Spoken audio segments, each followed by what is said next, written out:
Hey guys, welcome back to my YouTube channel.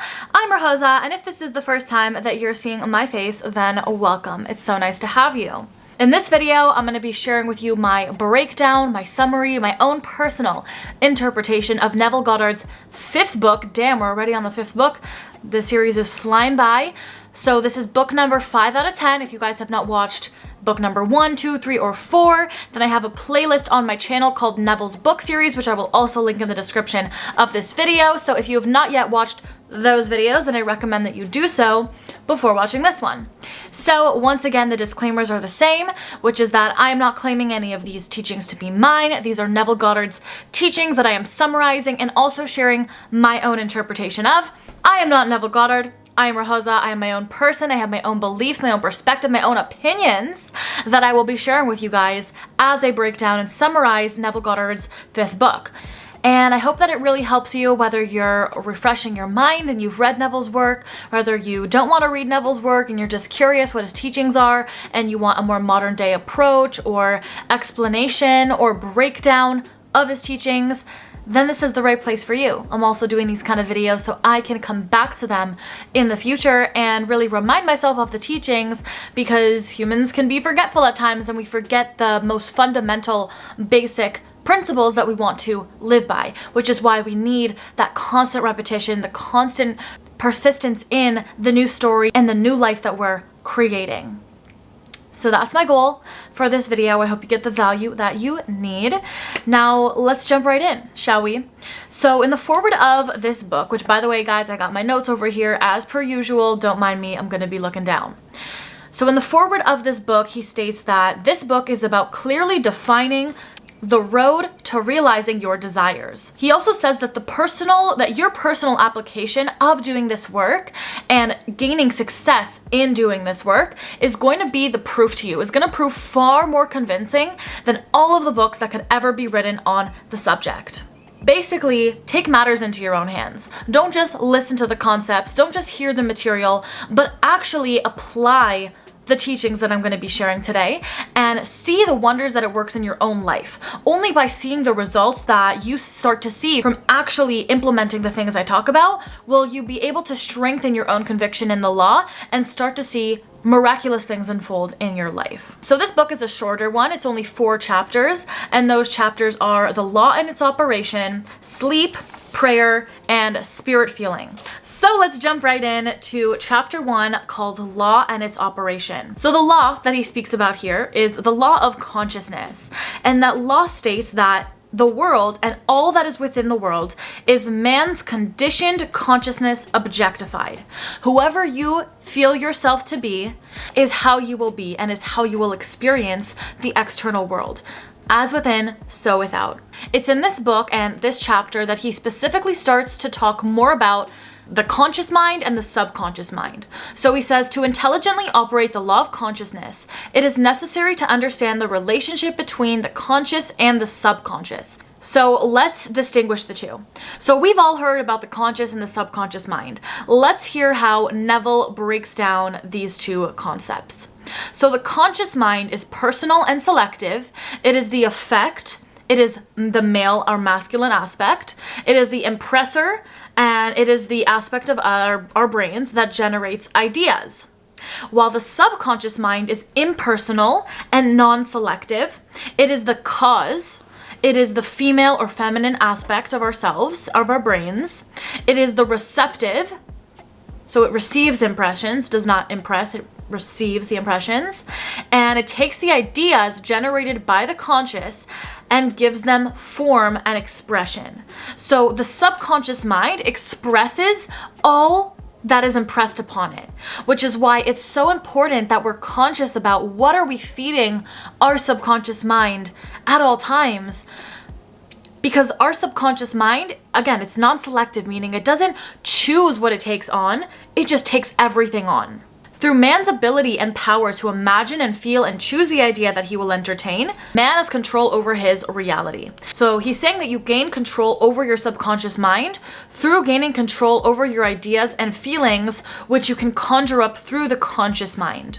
Now, whatever our subconscious mind is impressed with will be expressed in our physical world. That is the main point that Neville is expressing here. And he also explains how, our subconscious mind, it's not concerned with truth or with fallacy, with true or false, or with right or wrong, morality, right? It doesn't filter things in based on what is right and wrong, what is true and false, but rather whatever you feel is true, your subconscious mind accepts that as true. And because your subconscious mind just accepts the impressions that you're giving it, that is what has to be expressed in your external world. Now, we're circling back a little to the title of this book, which is Feeling is the Secret. And he says that ideas are only impressed through the medium of feeling. No idea can be impressed until it is felt. So there we have it. There we have the secret to impressing the subconscious mind.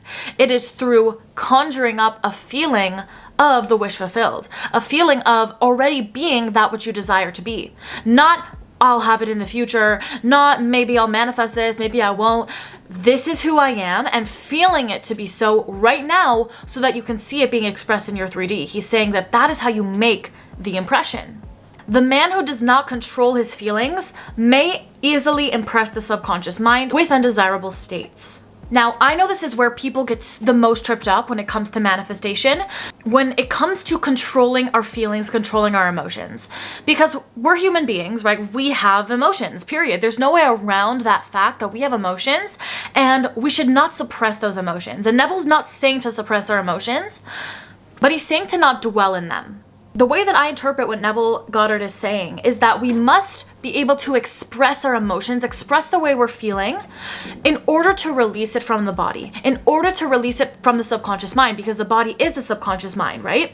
So we don't want to have these unconscious feelings festering up within us, because then it's stuck in our body, it's stuck in our subconscious mind, and whatever's living in our subconscious mind must be expressed. So no, our goal is not to suppress our feelings of if we have any, undesirable feelings come up, but it's to process them when they come up so that they don't need to stay stuck in our body and expressed over and over and over again. This is the hardest part, I feel like, for so many people that I see, and for myself as well, for me to really get the hang of this fine line and fine balance between we're not trying to suppress our emotions, but we're also not trying to sit in them for too long.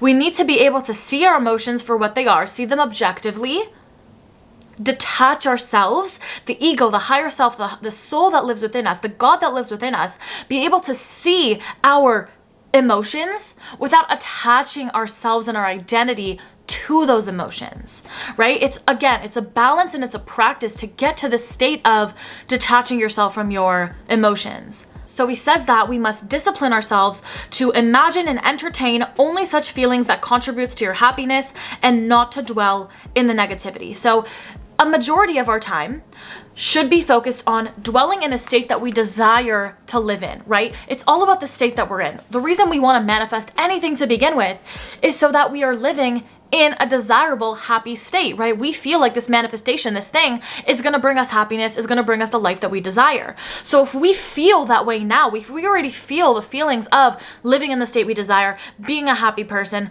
just being fulfilled in our life, that is the state that we want to dwell in and live in, and the realm and the state that we want to live in.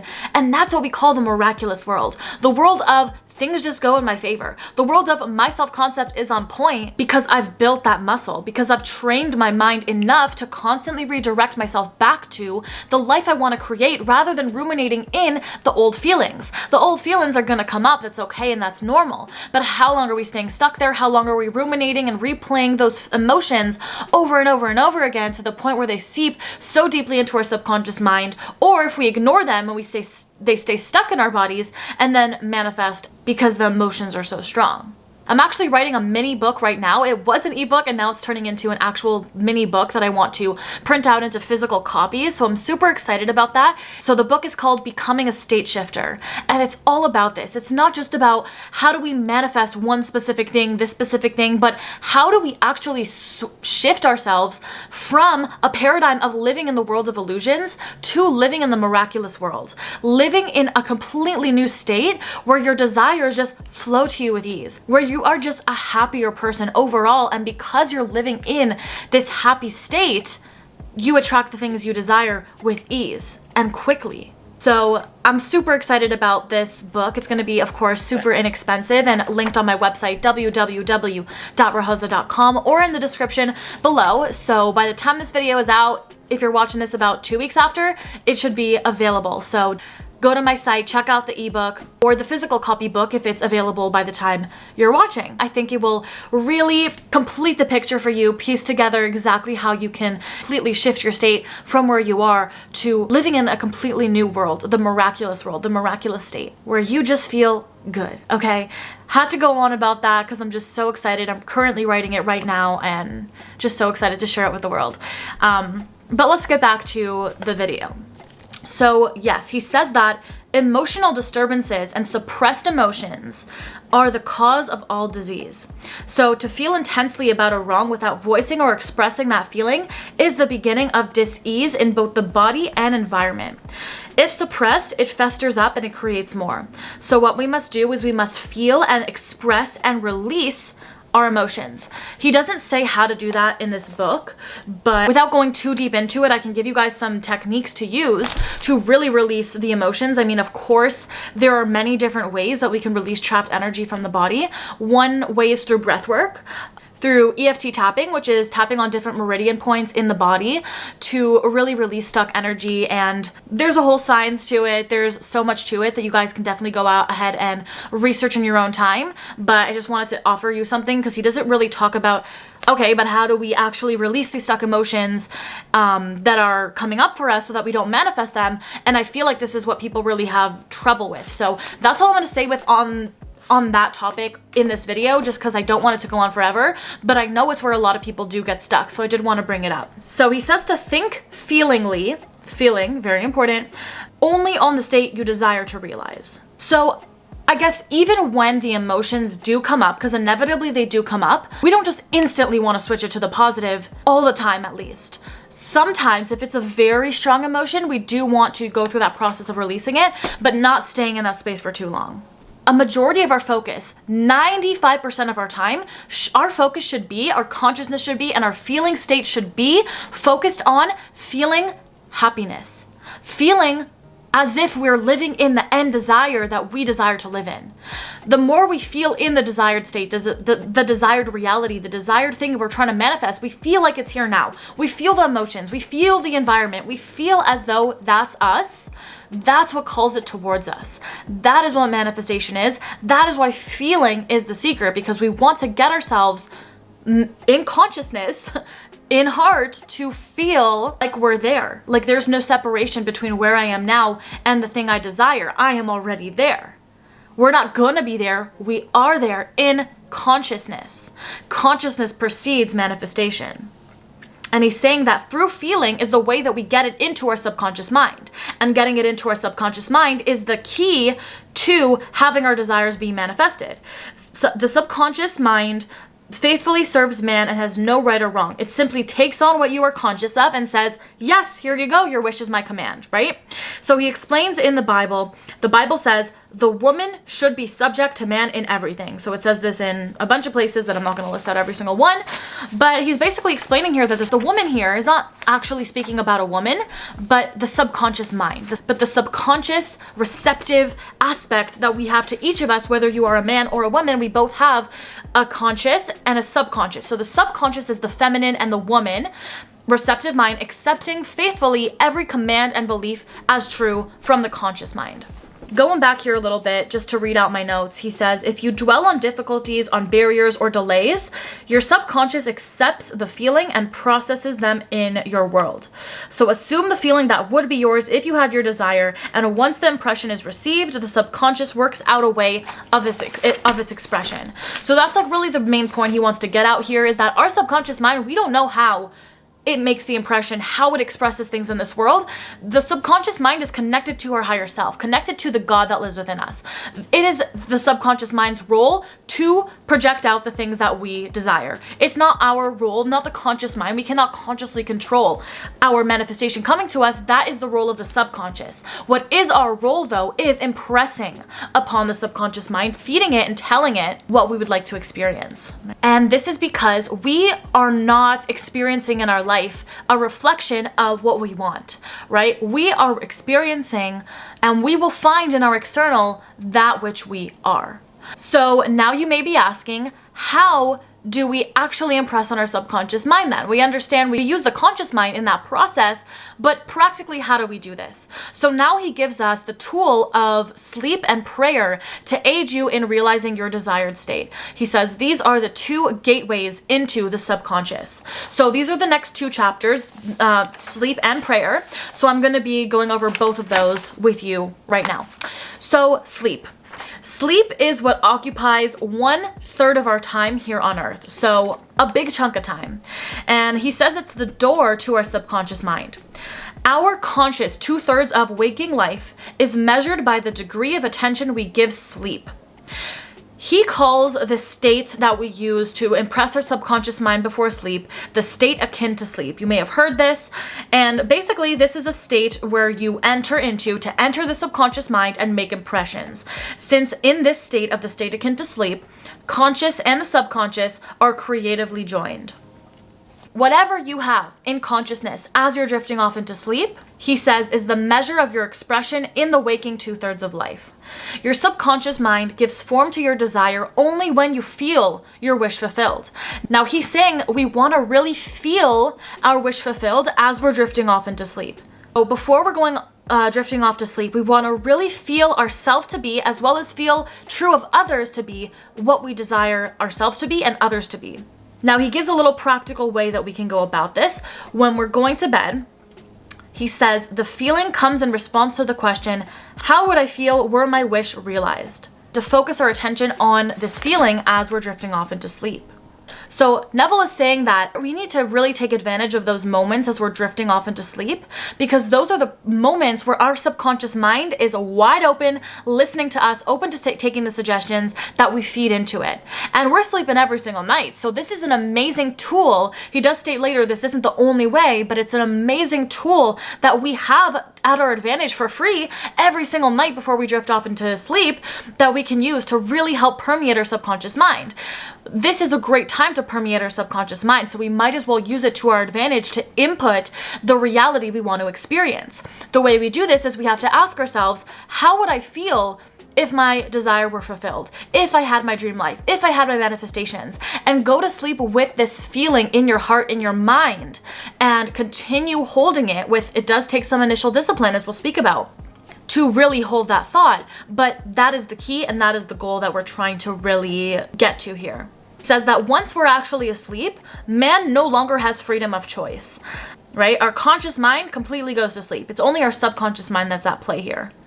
His entire slumber is dominated by his last waking concept of self. Last self-concept. What is your self-concept as you're going to sleep? What are the words and the statements and the feeling that you are taking on about yourself and the world around you in those moments before you're drifting off into sleep? Because your subconscious mind is just going to process that. Because once again, our subconscious mind does not know right or wrong.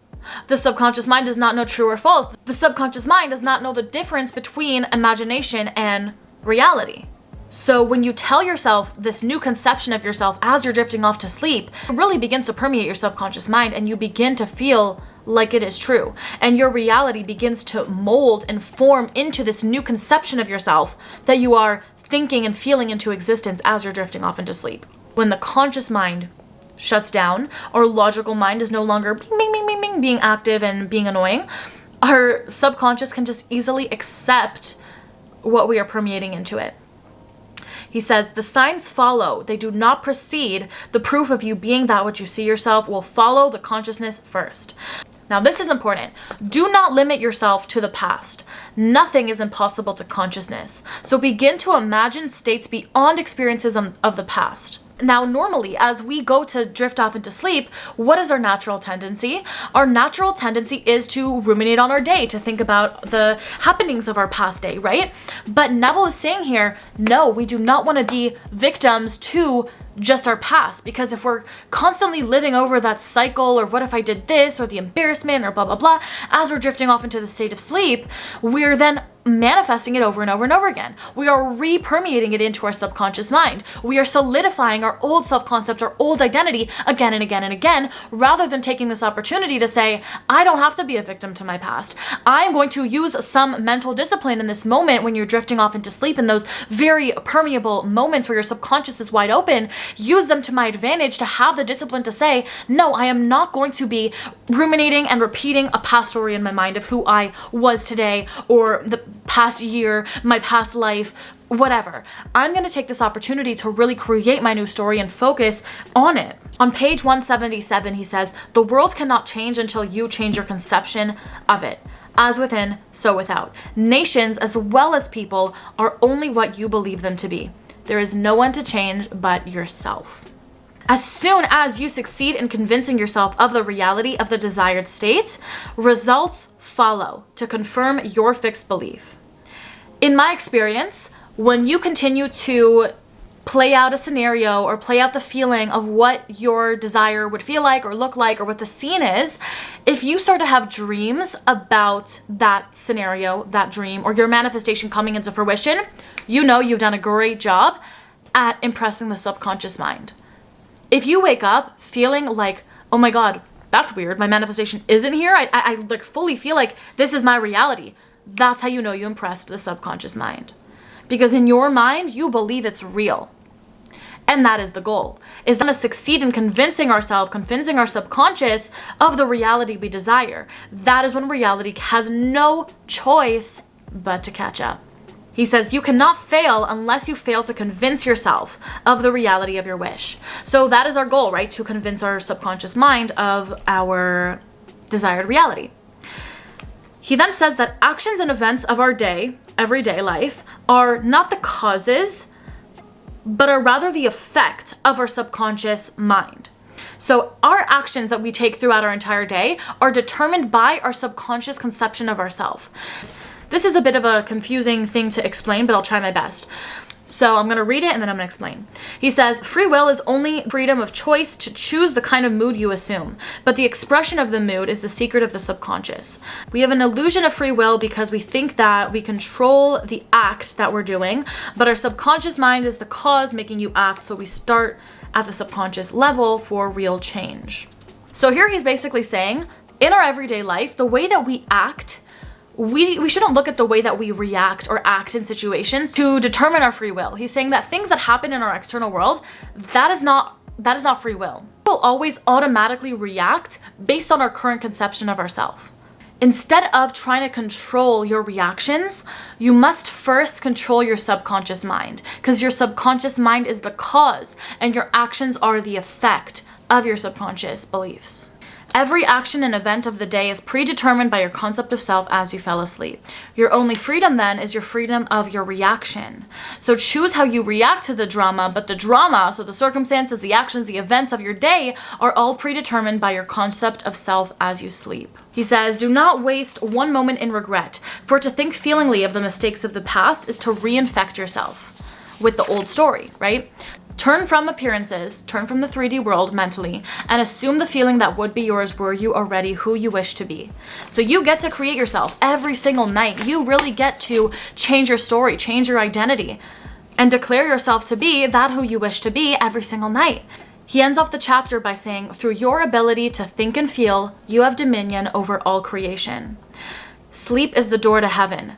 Drop off to sleep feeling satisfied and happy emotions, which will compel your conditions and events to appear in your world, which confirms these attitudes of mind.